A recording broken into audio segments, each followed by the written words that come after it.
स्वागत है आप सभी लोगों का। और आइए आज अपने लोग सीखें कि सक्रियता श्रेणी में जो सबसे सक्रिय धातुएं होती हैं।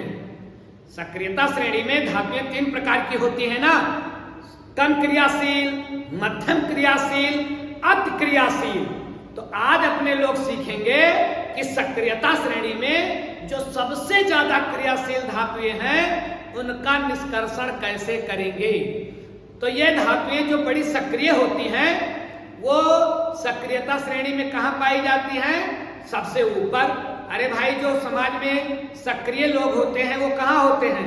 उनकी सीट सबसे आगे होती है, और जो निष्क्रिय होते हैं वो फिसड्डी होते हैं, सबसे पीछे बैठते हैं। तो सक्रियता श्रेणी में जो धातुएं ऊपर होती है इसका मतलब वो कौन सी धातुएं हैं? सक्रिय धातुएं, अति क्रियाशील धातुएं। सक्रिय नहीं, अति क्रियाशील। अति क्रियाशील धातुओं को सक्रियता श्रेणी में कहां रखोगे? सबसे ऊपर। अति क्रियाशील धातुएं सक्रियता श्रेणी में कहां रखी गई हैं? सबसे ऊपर। तो आइए आज अपने लोग सीखते हैं कि सक्रियता श्रेणी में जो ऊपर है धातुएं, जो बड़ी सक्रिय हैं, अति क्रियाशील हैं, उनका निष्कर्षण कैसे करेंगे। तो सक्रिय धातुओं का निष्कर्षण। सक्रिय धातुओं का निष्कर्षण। तो आप बोलोगे सर ये सक्रिय धातुएं कौन कौन सी हैं? अरे नंबर 1 तो सक्रिय धातु है सोडियम। इतनी सक्रिय धातु है कि हम लोग जानते हैं कि ये मिट्टी के तेल में डुबो करके रखी जाती हैं। मतलब इनको एक बॉडीगार्ड मिलता है कि किसी से झगड़ा न कर लें, और जैसे निकाला जाएगा मिट्टी के तेल से तुरंत ही रिएक्शन कर लेंगी। पोटेशियम ये भी बड़ी सक्रिय है। इन सबको मिट्टी के तेल में डुबा कर रखा जाता है ताकि ये हवा से झगड़ा करें, हवा से रिएक्शन कर लेती हैं। होते नहीं है कुछ लोग अपने लोगों के गांव देश में हवा से झगड़ा कराते हो। तो हवा से जो झगड़ा कराते लोग उनकी ता एक दिन रात भैया इनका थोड़ा थाम्या ना सबसे झगड़ा कह लेंगे। ठीक वही प्रकार से सोडियम, पोटेशियम ये हवा से झगड़ा कराते हैं, मतलब हवा से रिएक्शन कराते हैं। तो इनका मिट्टी के तेल में डुबो के रखा जाता है। जे हवा से झगड़ा करे, जे बिना बात के झगड़ा करे, जान लहा ऐसे आदमी में सोडियम और पोटेशियम जैसी धातु की मात्रा ज्यादा है। क्योंकि अपने सबके शरीरियों तो धातु है, तो सोडियम पोटेशियम जान लहा ज्यादा है। और सोडियम ज्यादा होएगा मतलब बीपी हाई, और बीपी जेके हाई बहुत जल्दी झगड़ा करा सबसे, जेके बीपी हाई हो जाता है। तो ध्यान रखे रहा, सोडियम पोटेशियम बड़ी सक्रिय है। और मैग्नीशियम ये भी सक्रिय है, एल्यूमिनियम ये भी सक्रिय है। आइए देखें कि इन धातुओं को कैसे निकालेंगे, इनका निष्कर्षण कैसे करेंगे। भैया इनका निष्कर्षण करने के लिए जैसे देखें, सोडियम का जो अयस्क है वो मान लीजिए NaCl है या Na2O है। मैग्नीशियम का देखें MgCl2 है या फिर MgO है। एल्यूमिनियम का Al2O3 है, एल्यूमिना। देखें अपने लोगों के लिए काम की धातु कौन सी है? सोडियम। किसको डिलीट करना है? क्लोरीन को। अपने लोगों के लिए काम की धातु कौन सी है? सोडियम। किसको डिलीट करना है? ऑक्सीजन। अपने लोगों के लिए काम की धातु कौन सी है? मैग्नीशियम। किसको बाहर कर देना है? क्लोरीन। काम की धातु है मैग्नीशियम, किसको बाहर कर देना है? ऑक्सीजन। काम की धातु कौन सी है? एल्यूमिनियम। किसको बाहर कर देना है? ऑक्सीजन। तो ये क्लोरीन, ऑक्सीजन, क्लोरीन, ऑक्सीजन, इन्हीं को बाहर कर देना ही क्या कहलाएगा? निष्कर्षण। तो इसके पहले अपने लोगों ने पढ़ा था कि कुछ धातुएं ऐसी होती हैं जिनसे उनके तत्वों को निकालने के लिए हम क्या करते हैं?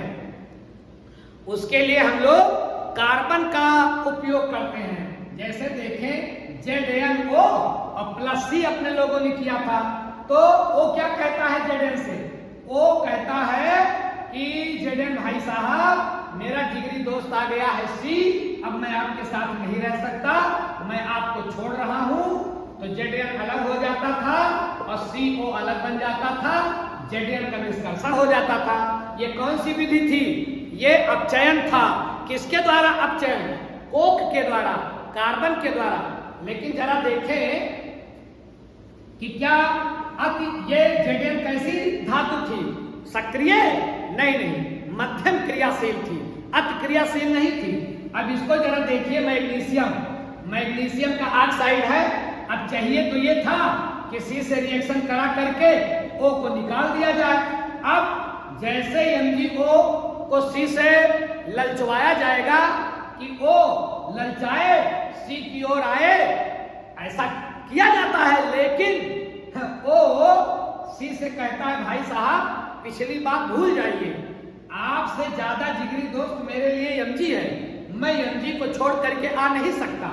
तो C खिसियाया सा रह जाता है। मतलब ऑक्सीजन कार्बन से जुड़ती नहीं है, मतलब रिडक्शन होता नहीं है। किन धातुओं का? अत्यंत क्रियाशील धातुओं का। जो अत्यंत क्रियाशील धातुएं हैं जैसे सोडियम, पोटेशियम, मैग्नीशियम, एल्यूमिनियम, ये इनका कार्बन से अपचयन नहीं कराया जा सकता। काहे को कार्बन से अपचयन नहीं कराया जा सकता? क्योंकि ये धातुएं ऑक्सीजन को ज्यादा मजबूती से पकड़ते हैं। कार्बन की तुलना में इनसे दोस्ती ज्यादा तगड़ी है, इसलिए कार्बन कुछ कर नहीं पाता, मतलब अपचयन हो नहीं पाता।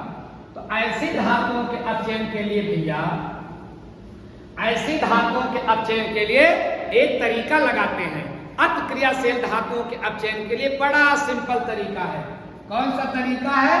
एक लीजिए बर्तन, जैसे NaCl का अपचयन कराना है, तो NaCl का अपचयन कराना है तो NaCl को गला दीजिए, इसको गलित कर लीजिए, थोड़ा गल जाए। जब गल जाए तो इसमें विद्युत धारा प्रवाहित करिए। विद्युत धारा मतलब एक एनोड और एक कैथोड। एनोड कैथोड आप समझ रहे हो? कैथोड मतलब ऋण वाला बैटरी का तार और एनोड मतलब धन वाला बैटरी का तार। जैसे NaCl में विद्युत अपघटन अपचयन इसको बोलते हैं, विद्युत अपघटन अपचयन। याद रखिएगा, ऐसी धातुएं जो सक्रियता श्रेणी में बड़ी ऊपर रखी गई है उनका कार्बन से अपचयन नहीं होता है। उनका अपचयन बाबू किससे करवाते हैं? उनका अपचयन कराते हैं विद्युत अपघटन। बिजली का तार डालेंगे, तुरंत ये टूट जाएगा, Na+ और Cl- में टूट जाएगा। तो Na+ ये भागता है माइनस की ओर और Cl- ये भागता है प्लस की ओर। तो ध्यान रखिएगा, एनोड मतलब प्लस और कैथोड मतलब माइनस। तो Na किधर इकट्ठा हो जाएगा? Na इकट्ठा हो जाएगा कैथोड की ओर और Cl किधर इकट्ठा हो जाएगा? एनोड की ओर। अपने आप अलग हो गए। अत्यंत सक्रिय धातुओं को ध्यान रखिएगा, अत्यंत सक्रिय धातुओं के अयस्क को किस विधि से अलग करेंगे? विद्युत अपघटन अपचयन। कोक द्वारा नहीं। कोक द्वारा क्यों नहीं? मैंने पीछे बताया, अलग नहीं होता, दोस्ती टूटती ही नहीं है। लेकिन जैसे बिजली ठोकी जाएगी तुरंत हलचल, सोडियम भगेगा माइनस की ओर, क्लोरीन भगेगा प्लस की ओर। इनकी दोस्ती जो बड़ी तगड़ी है टूट जाती है। बिजली के करंट से सब तितर बितर छिया पिया हो जाती और तुरंत सोडियम भागे माइनस की ओर और क्लोरीन भागे प्लस की ओर। मतलब क्लोरीन इकट्ठा हो जाएगा एनोड की ओर और सोडियम इकट्ठा हो जाएगा कैथोड की ओर। आसान तरीका है ना? निष्कर्षण करने का ये बहुत आसान तरीका है ना? किन धातुओं के लिए? जो बड़ी सक्रिय हैं। एक उदाहरण और देखिए, जैसे इसी प्रकार से आप MgO का करवा सकते हो। MgO, अब MgO को गलित करिए, मतलब थोड़ा गलाइए, थोड़ा गलाए, फिर जो है बिजली का तार डालें। ऐसे कार्बन डालने से टूटेगा ही नहीं, MgO को छोड़ेगा ही नहीं। कार्बन से बिजली डालो, बिजली का करंट डालो, ये हो गया प्लस, ये हो गया माइनस, ये हो गया कैथोड और ये हो गया एनोड। जैसे आप करंट डालोगे मची हलचल, MgO कहेंगे अरे यार ये कौन आ गया तोड़ने के लिए, कहा भागो। तो भगे, O किधर भगेगा, O के पास होता है नेगेटिव चार्ज, O उधर भगेगा जिधर पॉजिटिव होगा, Mg के पास होता है पॉजिटिव चार्ज, ये उधर भगेंगे जिधर नेगेटिव है, मतलब Mg कहाँ इकट्ठा हो जाएगा, कैथोड पर, ऑक्सीजन कहाँ चला जाएगा, एनोड पर, Mg अलग हो गया और O अलग हो गया। बड़ा अच्छा तरीका है। अत्यंत अतिक्रियाशील धातुओं को कैसे अलग करोगे, विद्युत अपघटन अपचयन, विद्युत अपघटन अपचयन। किन धातुओं के लिए बाबू ये नियम लागू है, जो बड़ी सक्रिय है, अतिक्रियाशील है, ये जल्दी से इनका जिससे रिएक्शन की रहती है जल्दी टूटते नहीं है बंधन, तो उस बंधन को तोड़ने के लिए हाई वोल्टेज करंट डालते हैं, तुरंत टूट जाता है, यानी Cl Mg को टूट के अलग अलग हो जाते हैं। दोस्ती तोड़ने के लिए बिजली देनी पड़ती है। अब देखिए, अब इसी प्रकार से एक और उदाहरण देख ले हम लोग। एक अयस्क अपने लोगों ने पढ़ा था बॉक्साइट। बॉक्साइट बाबू किसका अयस्क है, बॉक्साइट एल्यूमिनियम का अयस्क है। बॉक्साइट किसका अयस्क है, एल्यूमिनियम का। तो सांद्रण करके हम लोगों ने पहले पढ़ा है कि इसका रासायनिक सांद्रण करवाएंगे, रासायनिक सांद्रण करवाते हैं तो क्या मिलता है, एल्यूमिना। ये क्या है, ये है एल्यूमिना। अब एल्यूमिना से अपने लोगों को क्या अलग करना है, एल्यूमिनियम। ऑक्सीजन को बाहर फेंकना है, कार्बन से जाएगा नहीं जाएगा, कार्बन से ज्यादा तगड़ी दोस्ती ऑक्सीजन की एल्यूमिनियम से है। ऑक्सीजन एल्यूमिनियम को छोड़ेगा ही नहीं। कैसे तोड़ेंगे, तोड़ेंगे विद्युत धारा, विद्युत अपघटन विधि इसमें भी लगाएंगे। लेकिन ध्यान रखिएगा, एल्यूमिना को तोड़ने के लिए थोड़ी दिक्कत है, क्योंकि एल्यूमिना जो मिलता है ना, जो शुद्ध एल्यूमिना होता है, ध्यान रखिएगा, वो विद्युत धारा का सुचालक होता ही नहीं है। मतलब इसमें करंट डालोगे कोई हलचल नहीं होगी, क्योंकि विद्युत धारा इसमें प्रवाहित ही नहीं होती है। तो फिर और इसका गलनांक बड़ा ऊंचा रहता, मतलब बड़ा ऊंचा रहता है, ये वाष्पित हो जाता है। एल्यूमिनियम जैसे गरमाओगे वाष्पित हो जाता है। तो इसका जो गलनांक है उसको डाउन करने के लिए और इसमें विद्युत धारा प्रवाहित हो सके, इसके लिए इसमें क्या मिलाते हैं, दो और दोस्त लाते हैं। बिजली बेचारी अकेले, अरे भाई कुछ ऐसे अपराधी होते हैं कि बिजली का करंट स्पर्श कराने पर भी नहीं कबूलते हैं। तो ये एल्यूमिना उस श्रेणी का जो है, इसको बिजली दोगे ना तब भी नहीं टूटेगा ये। तो इसको कुछ और दिया जाता है। क्या दिया जाता है, इसको दो दोस्त और दिए जाते हैं तोड़ने के लिए। एक तो दिया जाता है क्रायोलाइट, ध्यान रखिएगा। क्या मिलाया जाता है इसमें, इसमें मिलाया जाता है क्रायोलाइट, Na2 और Al Na2Al इसको बोलते हैं क्या, इसको बोलते हैं क्रायोलाइट। और इसी में एक और चीज मिलाई जाती है, उसको हम बोलते हैं फ्लोर स्पार। याद रखिएगा, फ्लोर स्पार। इसका फार्मूला क्या होता है, CaF2।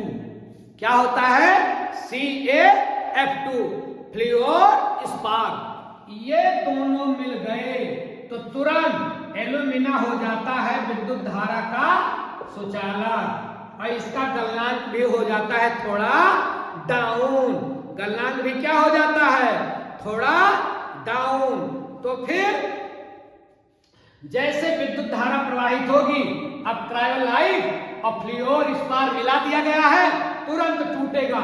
एल्यूमिनियम ऑक्सीजन से कहेगा भाई साहब अब टूट ही जाइए, अब खैर नहीं है। अब ये दो थर्ड डिग्री देने वाले दो और आ गए हैं, तो जैसे इनको मिलाएंगे ये टूट जाएगा। एल्यूमिनियम के पास होता है प्लस चार्ज, ऑक्सीजन के पास होता है ऋण चार्ज। ऑक्सीजन भागेगा एनोड की ओर, मतलब प्लस चार्ज की ओर, और एल्यूमिनियम के पास होता है पॉजिटिव, ये भागेगा कैथोड की ओर, मतलब ऋण की ओर। तो एल्यूमिनियम कहाँ इकट्ठा हो गया, कैथोड पर। ऑक्सीजन किधर भाग गया? एनोड पर। इस प्रकार से एल्यूमिना से हम एल्यूमिनियम का भी निष्कर्षण कर लेते हैं। तो ये किन धातुओं के निष्कर्षण की विधियां हैं? ये विद्युत अपघटन अपचयन विधि किस धातु में लगाई जाएगी?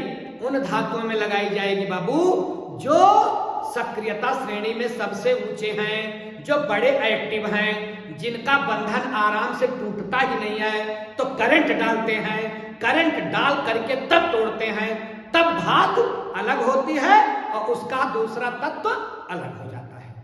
तो मुझे लगता है आप इसको समझे होंगे कि अतिक्रियाशील धातुओं का निष्कर्षण कैसे करेंगे, कैसे अपचयन करेंगे? विद्युत अपघटन अपचयन। ऐसी ही जानकारियों के साथ आगे भी मिलेंगे।